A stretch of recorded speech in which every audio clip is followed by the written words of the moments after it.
श्री गणेशाय नमः। माताएं एवं बहनों, दोस्तों और साथियों, आपको भक्ति सागर चैनल में बहुत बहुत स्वागत है। तो दोस्तों, आज हम सुनेंगे संकष्टी गणेश चतुर्थी की व्रत कथा। गणेश चतुर्थी व्रत की 4 प्रमुख कथाएं, जिसे सुनने से आपकी सारी संकट दूर हो जाएगी और आपकी सभी मनोकामनाएं पूरी हो जाएगी। ये कथा प्रचलित है, जिसे सुनने से आपकी सभी मनोकामनाएं पूरी हो जाएगी। तो आइए सुनते हैं। संकष्टी गणेश चतुर्थी व्रत करने से घर परिवार में आ रही विपदा दूर होती है। कई दिनों से रुके मांगलिक कार्य संपन्न होते हैं तथा भगवान श्री गणेश से असीम सुखों की प्राप्ति करते हैं। माह की किसी भी चतुर्थी के दिन भगवान श्री गणेश की पूजा के दौरान संकष्टी गणेश चतुर्थी व्रत की कथा सुनना बहुत जरूरी होता है। इससे संबंधित 4 कथाएं प्रचलित है। पहली कथा। एक बार देवता कई विपदाओं में घिरे थे, तब वह मदद मांगने के लिए भगवान शिव के पास आए। उस समय शिव के साथ कार्तिकेय तथा गणेश जी भी बैठे थे। देवताओं की बात सुनकर शिव जी ने कार्तिकेय और गणेश जी से पूछा कि तुम में से कौन देवताओं के कष्ट का निवारण कर सकता है। तब कार्तिकेय व गणेश जी दोनों ने ही स्वयं को इस कार्य के लिए सक्षम बताया। इस पर भगवान शिव ने दोनों की परीक्षा लेते हुए कहा कि तुम दोनों में से जो सबसे पहले पृथ्वी की परिक्रमा करके आएगा, वही देवताओं की मदद करने जाएगा। भगवान शिव के मुख से यह वचन सुनते ही कार्तिकेय अपने वाहन मोर पर बैठकर पृथ्वी की परिक्रमा के लिए निकल गए, परंतु गणेश जी सोच में पड़ गए कि वह चूहे के ऊपर चढ़कर सारी पृथ्वी की परिक्रमा कैसे करेंगे। तब वो इस कार्य में उन्हें बहुत समय लग जाएगा। तभी उन्हें एक उपाय सूझा। गणेश अपने स्थान से उठे और अपने माता पिता की 7 बार परिक्रमा करके वापस बैठ गए।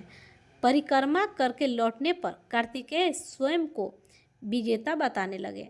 तब शिव जी ने श्री गणेश से पृथ्वी की परिक्रमा न करने का कारण पूछा। तब गणेश जी ने कहा, माता पिता के चरणों में ही समस्त लोक है। यह सुनकर भगवान शिव ने गणेश जी को देवताओं के संकट दूर करने की आज्ञा दी।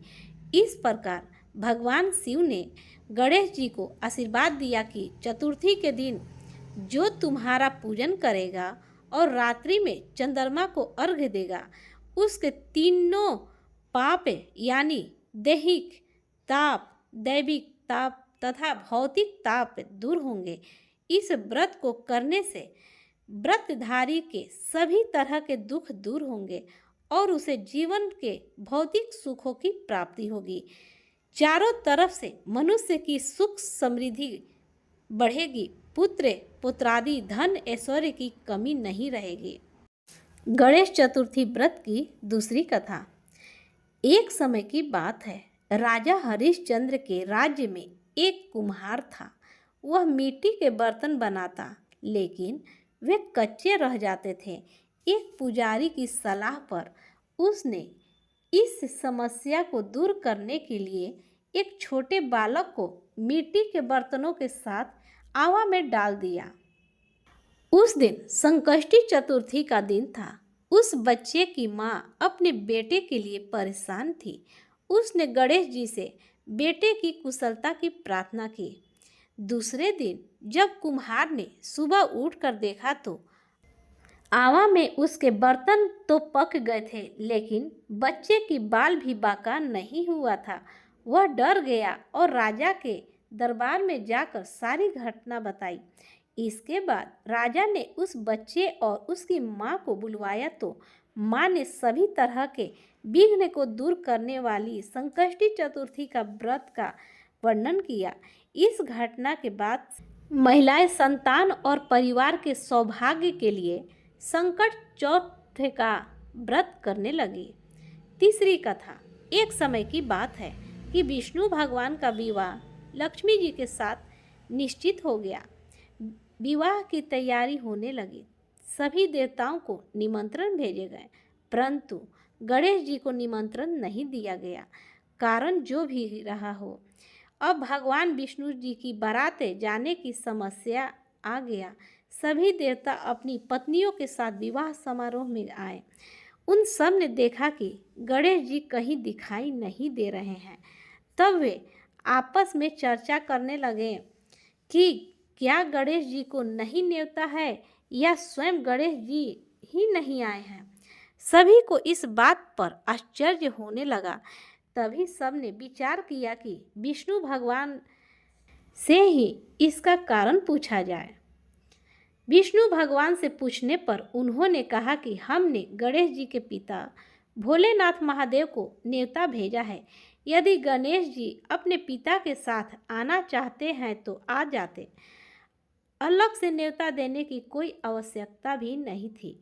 दूसरी बात यह है कि उन्होंने सवा मन मूंग, सवा मन चावल, सवा मन घी और सवा मन लड्डू का भोजन दिन भर में चाहिए। यदि गणेश जी नहीं आएंगे तो कोई बात नहीं। दूसरे के घर जाकर इतना सारा खाना पीना अच्छा भी नहीं लगता। इतनी वार्ता ही कर रहे थे कि किसी ने एक सुझाव दिया कि गणेश जी आ भी जाए तो उनको द्वारपाल बनाकर बैठा देंगे कि आप घर की याद रखना। आप तो चूहे पर बैठकर धीरे धीरे चलोगे तो बारात से बहुत पीछे रह जाओगे। यह सुझाव भी सबको पसंद आ गया तो विष्णु भगवान ने भी अपनी सहमति दे दी। होना क्या था कि इतने में गणेश जी वहां आ पहुँचे और उन्हें समझा बुझाकर घर की रखवाली करने बैठा दिया। बारात चल दी। तब नारद जी ने देखा कि गणेश जी तो दरवाजे पर ही बैठे हुए हैं, तो वे गणेश जी के पास गए और रुकने का कारण पूछा। गणेश जी कहने लगे कि विष्णु भगवान ने मेरा बहुत अपमान किया है। नारद जी ने कहा कि आप अपनी मूषक सेना को आगे भेज दें और वहां रास्ता खोद देगी, जिससे उनके वाहन धरती में धंस जाएंगे। तब आपको सम्मानपूर्वक बुलाना पड़ेगा। अब तो गणेश जी ने अपनी मूषक सेना जल्दी से आगे भेज दी और सेना ने जमीन पोली कर दी। जब बारात वहां से निकली तो रथों के पहिए धरती में धंस गए। लाख कोशिश करें परंतु पहिए नहीं निकले। सभी ने अपने अपने उपाय किए परंतु पहिए तो नहीं निकले, बल्कि जगह जगह से टूट गए। किसी की समझ में नहीं आ रहा था कि अब क्या किया जाए। तब तो नारद जी ने कहा, आप लोगों ने गणेश जी का अपमान करके अच्छा नहीं किया। यदि उन्हें मना कर लाया जाए तो आपका कार्य सिद्ध हो सकता है और यह संकट टल सकता है। शंकर भगवान ने अपने दूत नंदी को भेजा और गणेश जी को लेकर आए। गणेश जी का आदर सम्मान के साथ पूजन किया। तब कहीं रथ के पहिए निकले। अब रथ के पहिए निकल तो गए परंतु वे टूट फूट गए, तो उन्हें सुधारे कौन। पास के खेत में खाती काम कर रहा था, उसे बुलाया गया। खाती अपना कार्य करने के पहले श्री गणेशाय नमः कहकर गणेश जी की वंदना मन ही मन करने लगा। देखते ही देखते खाती ने सभी पहियों को ठीक कर दिया। तब खाती कहने लगा कि हे देवताओं, आपने सर्वप्रथम गणेश जी को नहीं मनाया होगा और न ही उनकी पूजन की होगी, इसलिए तो आपके साथ यह संकट आया है। हम तो मूर्ख अज्ञानी हैं, फिर भी पहले गणेश जी को पूजते हैं, उनका ध्यान करते हैं। आप लोग तो देवतागण हैं, फिर भी आप गणेश जी को कैसे भूल गए। अब आप लोग भगवान श्री गणेश जी की जय बोलकर जाएं तो आपके सब काम बन जाएंगे और कोई संकट भी नहीं आएगा। ऐसा कहते हुए बारात वहां से चल दी और विष्णु भगवान का लक्ष्मी जी के साथ विवाह संपन्न हो गया। सभी बाराती सकुशल घर लौट आए। हे गणेश जी महाराज, आपने विष्णु जी को जैसे कारज सारियो ऐसे कारज सबको सिद्ध करे जो। बोलो गजानन भगवान की जय। चौथी कथा श्री गणेश चतुर्थी व्रत की पौराणिक कथा के अनुसार एक बार भगवान शिव तथा माता पार्वती नर्मदा नदी के किनारे बैठे थे। वहाँ माता पार्वती ने भगवान शिव से समय व्यतीत करने के लिए चौपड़ खेलने को कहा। शिव चौपड़ खेलने के लिए तैयार हो गए, परंतु इस खेल में हार जीत का फैसला कौन करेगा, यह प्रश्न इनके समक्ष उठा तो भगवान शिव ने कुछ तिनके एकत्रित करके उसका एक पुतला बनाकर उसकी प्राण प्रतिष्ठा कर दी और पुतले से कहा, बेटा हम चौपड़ खेलना चाहते हैं, परंतु हमारी हार जीत का फैसला करने वाला कोई नहीं है, इसलिए तुम बताना कि हम दोनों में से कौन हारा और कौन जीता। उसके बाद भगवान शिव और माता पार्वती का चौपड़ खेल शुरू हो गया। यह खेल 3 बार खेला गया और संयोग से तीनों बार माता पार्वती ही जीत गई। खेल समाप्त होने के बाद बालक से हार जीत का फैसला करने के लिए कहा गया, तो उस बालक ने महादेव को विजयी बताया। यह सुनकर माता पार्वती क्रोधित हो गई और क्रोध में उन्होंने बालक को लंगड़ा होने का, कीचड़ में पड़े रहने का श्राप दे दिया। बालक ने माता पार्वती से माफ़ी मांगी और कहा कि यह मुझसे अज्ञानतावश ऐसा हुआ है, मैंने किसी दुष्ट भाव से ऐसा नहीं किया। बालक द्वारा क्षमा मांगने पर माता ने कहा, यहाँ गणेश पूजन के लिए नाग कन्याएं आएंगी, उन्हें कहे अनुसार तुम गणेश व्रत करो, ऐसा करने से तुम मुझे प्राप्त करोगे। यह कहकर माता पार्वती शिव के साथ कैलाश पर्वत पर चली गई। 1 वर्ष के बाद उस स्थान पर नाग कन्याएं आई। तब नाग कन्याओं से श्री गणेश जी के व्रत की विधि मालूम करने के बाद उस बालक ने 21 दिन लगातार गणेश जी का व्रत किया। उसकी श्रद्धा से गणेश जी प्रसन्न हुए। उन्होंने बालक को मनोवांछित फल मांगने के लिए कहा। उस पर उस बालक ने कहा, हे विनायक, मुझ में इतनी शक्ति दीजिए कि मैं अपने पैरों से चलकर अपने माता पिता के साथ कैलाश पर्वत पर पहुंच सकूं और वे यह देख प्रसन्न हो।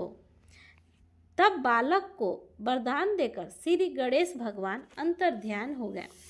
इसके बाद वह बालक कैलाश पर्वत पर पहुंच गया और कैलाश पर्वत पर पहुंचने की अपनी कथा उसने भगवान शिव को सुनाई। चौपड़ वाले दिन से माता पार्वती शिव जी से विमुख हो गई थी, अतः देवी के रुष्ट होने पर भगवान शिव ने भी बालक के बताए अनुसार 21 दिन तक गणेश जी का व्रत किया।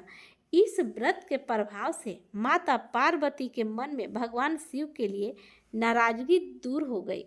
तब यह व्रत विधि भगवान शंकर ने माता पार्वती को बताई। यह सुनकर माता पार्वती के मन में भी अपने पुत्र कार्तिकेय से मिलने की इच्छा जागृत हुई। तब माता पार्वती ने भी 21 दिन तक श्री गणेश जी का व्रत किया तथा दुर्वा, फूल और लड्डुओं से गणेश जी का पूजन अर्चन किया। व्रत के 21वें दिन कार्तिकेय स्वयं माता पार्वती से आ मिले। उस दिन से श्री गणेश चतुर्थी का यह व्रत समस्त मनोकामनाओं की पूर्ति करने वाला व्रत माना जाता है। इस व्रत को करने से मनुष्य की सारे कष्ट दूर होकर मनुष्य को समस्त सुख सुविधाएं प्राप्त होती है और अंत्यकाल में मोक्ष की प्राप्ति होती है। तो सब बोलिए गणेश भगवान की जय। दोस्तों, अगर आपको हमारी यह वीडियो अच्छी लगी हो तो लाइक, शेयर, कमेंट एवं सब्सक्राइब जरूर करें और बेल आइकन को दबाना न भूलें।